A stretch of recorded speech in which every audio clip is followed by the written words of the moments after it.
Hello everyone, how's it going? Right, I'm not going to do much with the car today. These turned up yesterday.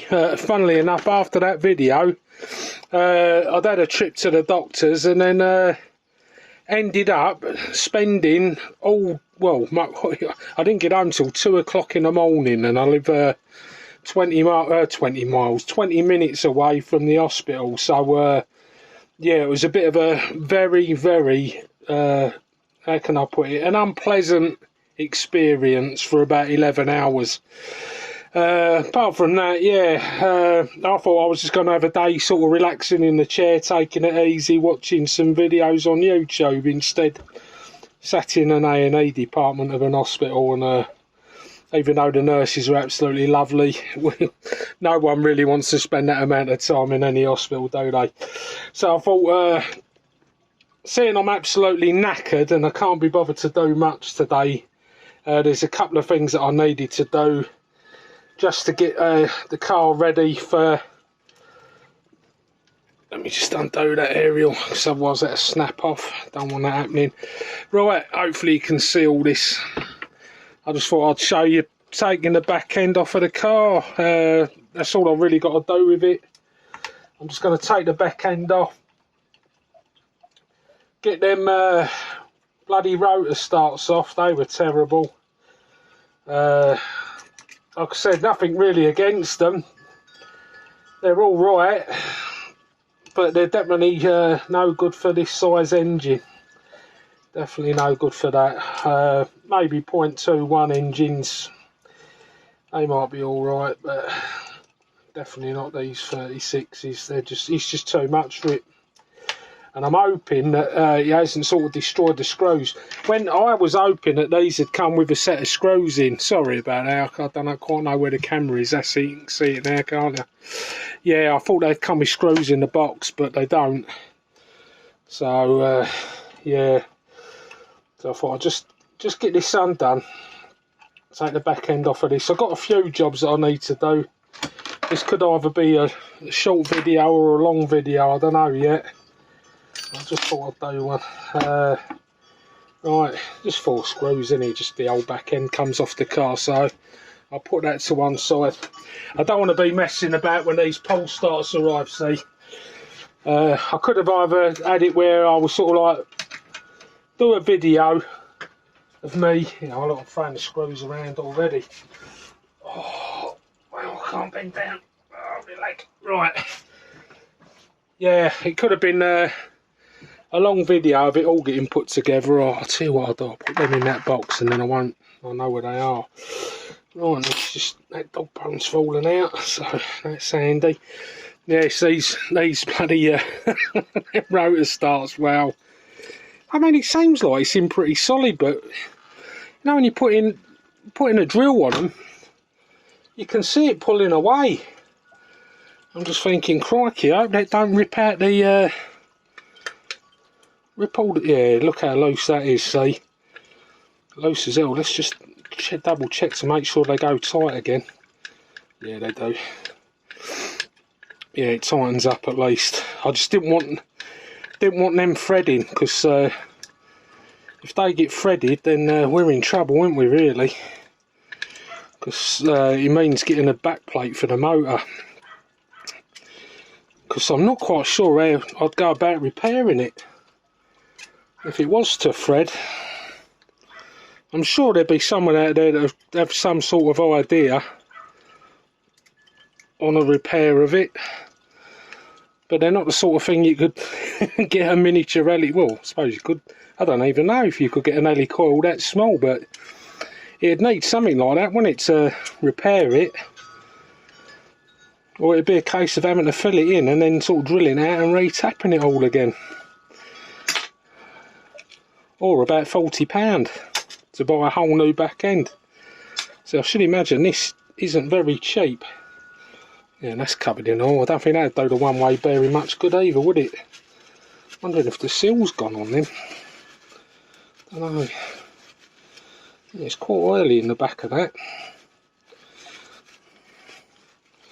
But yeah, the one-way bearing, I'll say, bit disappointed. Let's see if he turns by hand. You know, I mean,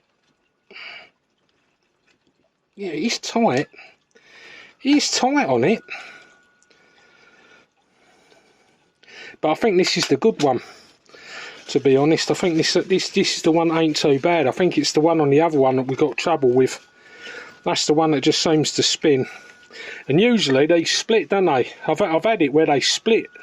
Get like a split in them, just down the sort of there somewhere. They kind of crack. I'll actually just clean these up with a bit of brake cleaner or something, just to make sure they're properly clean and that. But I'll keep this one. I'll put this one that direction and I know which way around it goes when I put them back in. This one I see I had to pack out. No, that's going to need a bigger Allen key for that. But yeah, that one's threaded. But to be honest, I think that was done before. I mean, the rotor start, when I put it on, the screw was just sort of spinning round and round in it.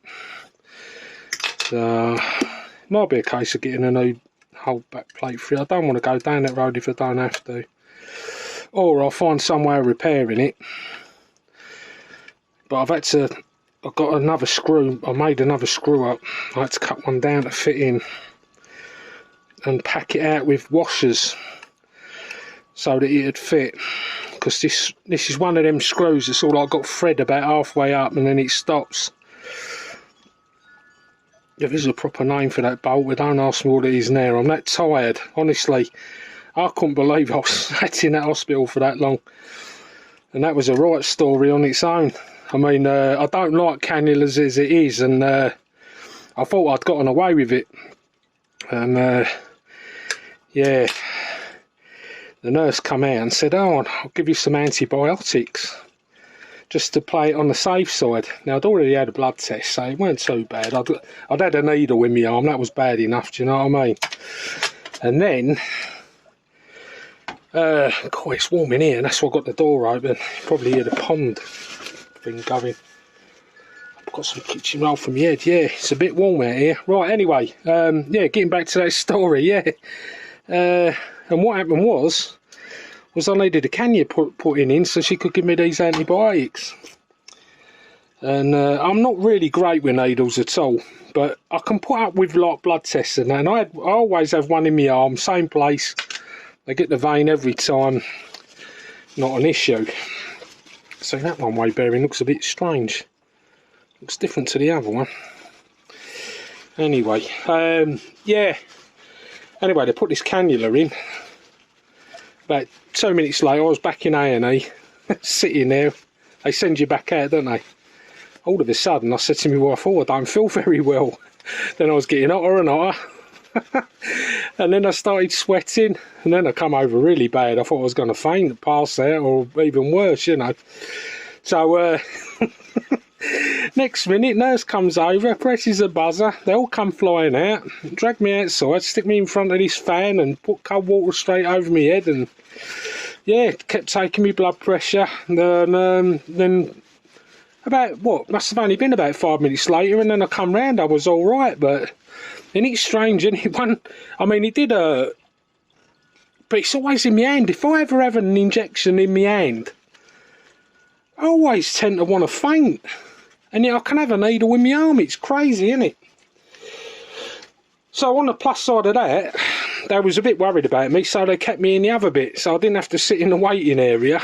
I was in the next bit. You go like in stages. So I was sat in there. But the only thing was I was sat for hours and hours. And yeah, it was a bit of a long evening.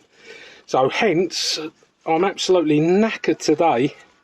Don't really feel like doing much. So I just thought I'd whip these off, because Monday, I don't think I'll be going into work Monday, because my leg is very, very tender, very sore. Yeah, that don't look nothing. I'm wondering if that bearing slipped out of there, because look at that one. Don't know if you can see that, look. Compared to that one, look how it looks like it slipped in the thing, doesn't it? And it don't look like it's split on the casing or anything. I'm wondering if I put that in a vice and push it back in, it might be alright. That might actually be okay. Let me just try it on that motor. Yeah, crikey, it's tight as anything, that. I'm wondering if it'll be alright. I might be okay. I'm wondering if it's just sort of slipped. But yeah, these rotor starts, getting back to these, yeah, they're a good idea, but they're not meant, they're definitely not meant for an engine of that size. This one in particular, I'm surprised it ain't sheared all the teeth off, to be honest. It kind of, it shifted all the way away from the thing itself, and it weren't no good. Weren't no good at all. I mean, yeah, it was just chewing up. It was just chewing up on that. I don't know. Anyway, like I say, the back plate's off of that now. I got these pole stars to go on, so that'll be the next job sorted. But just for now, I just thought that I'd just do a really sort of like quick video of that. I've got to get my Hyper VS sorted out. So that's the next thing that needs sorting. I'll just put all these screws in here. And once again, I'd like to thank, they've got a few more subscribers, so thanks for subscribing. I hope you do enjoy these videos. I don't mind making them, to be honest. You know, it gives me something to do, it gives me someone to talk to. Because, well, I'm assuming you all know what it's like at home. Kids are just sat there on their phones, isn't they? Your wife's just sort of sat there staring at her phone. I'm usually just staring at the TV. No one talks to each other. So it's the only chance I really get to have a natter. I mean, even in work now, I mean, before you could have a wander around, have a chat, you know, do your job sort of thing. Everything was okay. And we got a new boss at work, and he don't really like people talking and stuff. You know, you go to work not to have a natter, do you? That's the, well, I'm assuming that's the way he looks at it, because if you seem to start talking, before you know it, he's coming over, seeing if you need some more work doing, or he's found you something else to do, so you don't get to talk to no one. So I don't speak to no one hardly at work in the daytime. And then in the evening time, I come home and no one's talking. So, yeah, so I enjoy doing these because I get to actually talk to people, even though I don't see yous. But I do like getting the comments, and I've had some good comments, and I've had some good advice off of people. And, yeah, I'm enjoying it. It's becoming fun. I do like taking Instagram pictures. I like those. But I'm starting to like doing YouTube, something to do in it, and like I say, I get to talk, which I don't mind doing, and I do like to have a natter now and again. Yeah, they look a lot better. I'm not very well prepared today, got some brake cleaner somewhere. I'll probably put that in the shed, but I ain't going to put my hands in my pockets. I'll put all clean clothes on today, so I don't want to get myself filthy dirty. I'll tell you what I will do, I'm going to put these to one side, because I will definitely put that in a vice and see if I can do something with that. Like I say, I've got two new ones on the way, but if they're good, there's no harm in having some spare parts. Right, that's the next car I've got to have a quick look at. So I'll just have a quick look, see if it needs anything doing to it. This car always goes away on holiday with me. It's not in bad shape really. I've had it quite a few years, this. I've got all this dirt. This all comes off of that gear there. Let's pop that down. Yeah, this one, it always comes away with me on holiday. Obviously it's electric, and it just runs on two 2-cell packs. It's quite a good little car really. It's quite fast. I should imagine it gave him better on 3 cells, but I don't think the speed controller can quite take it, and I don't, to be fair, it only gets used a couple of times a year, and I think I'm going to need some new batteries for it, because last time I charged them up, one of the chargers didn't like it. It was saying one of the cells was down, and I was charging it up, and the car ran all right. Don't get me wrong, it all runs all right, and they can get quite expensive, the batteries for these. The electric batteries are quite expensive, especially when you're buying 2 of them at a time. So I might just see if I can just get one single 4 cell rather than having 2 2 cells. And I don't like these connectors, not keen on them. So I'll have to have the batteries have got these connectors on, but I have to have an adapter because I use XT60s, so I'll convert them to that. But yeah, this car looks alright. It was all cleaned up. Just thought I'd just double check to make sure everything was okay with that. Yeah, so body can go back on.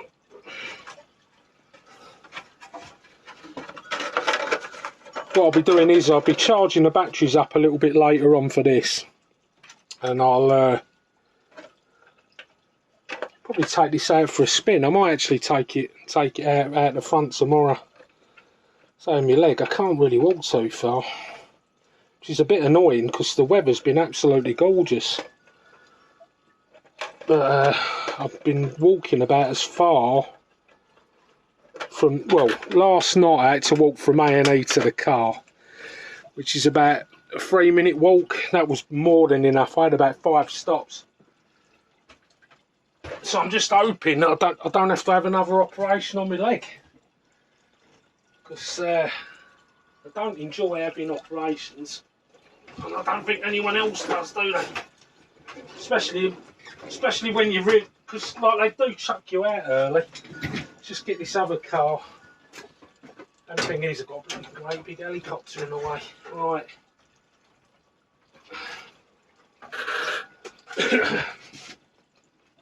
This is another car that I need to have a look at and all. This is going to be my next project, I think. Definitely going to be my next project.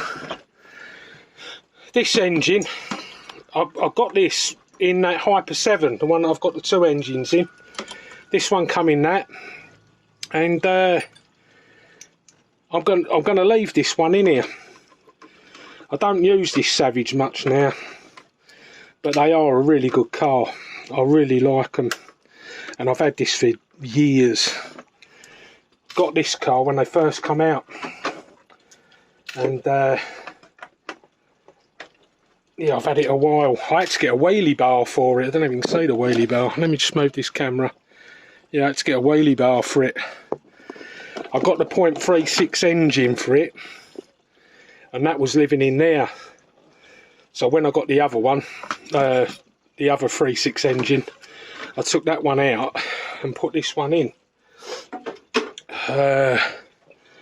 Yeah, so this is going to be in this car. This engine's going to have to come out. I think the clutch bell on this, I'm going to have to take the shims out. So I'm going to have to take the clutch bell off, because it's actually rubbing against this. Now this spur gear is a, can't remember what material it was now, but it's not just steel. It's proper solid, and it will just tear that to shreds. And the clutch bell that's on it is quite weak, so I'm going to get like a toughened clutch bell for that. But the engine's going to come out. There's a few bits I need to do. This one's got reverse gear on, and like I say, it's a good little car. I've had it for years, and yeah, it's definitely needs sorting out. So this is going to be my next project, I think. After I've done that twin engine Hyper, I'm going to crack on with this and do a couple more videos with this. So I'm going to strip most of it down. I'm going to do a video, take this engine out. I'm hoping this is quite a good little engine. I don't know much about these, but I'll take it out, take off that clutch bell, take the shims off, see what I can do. I think I've got a spare clutch bell anyway that's going to fit on here. that go on this Savage. This is, I mean, it's all been altered. The gearing on this has all been altered. The car was just pulling wheelies all the time. You couldn't actually keep the front wheels on the floor.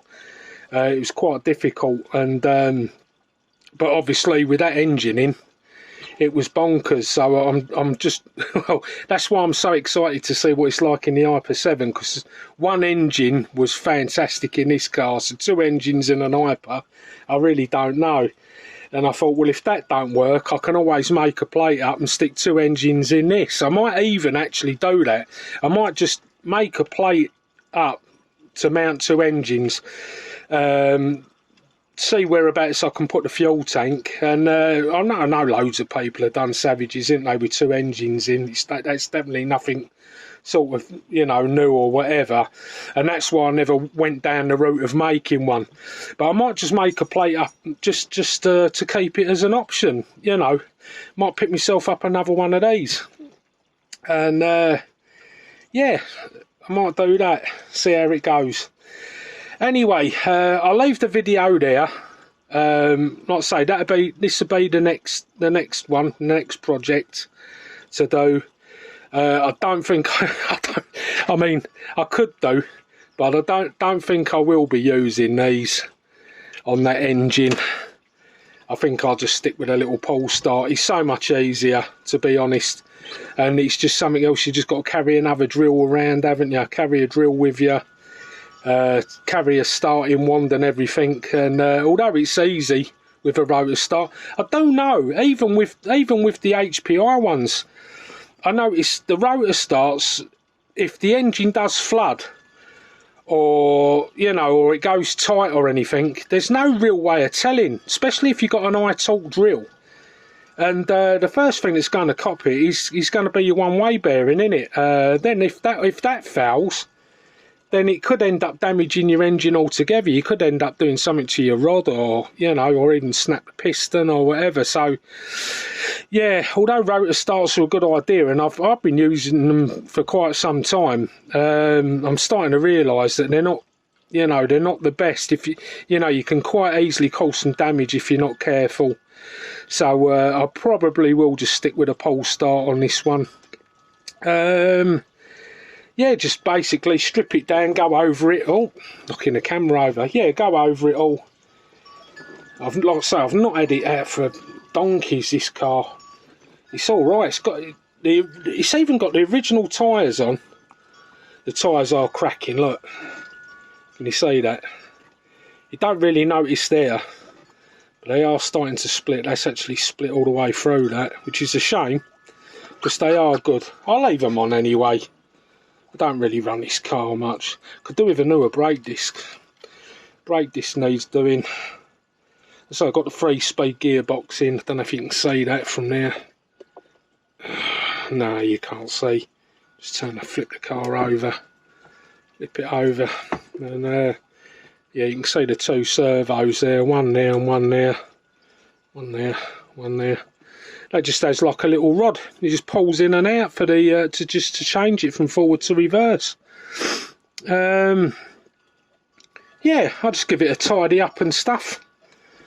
So should get a couple of a few videos on the Savage. Get it out. Hopefully this little engine will be powerful enough to get it up again. I do like having a monster truck that can pull wheelies. But if it don't, it just race up and down. At least I got it back up and running again, and I've got an air filter for it. Got a few bits and pieces, and yeah, that'll be it from me then. So I'll catch you all on the next one.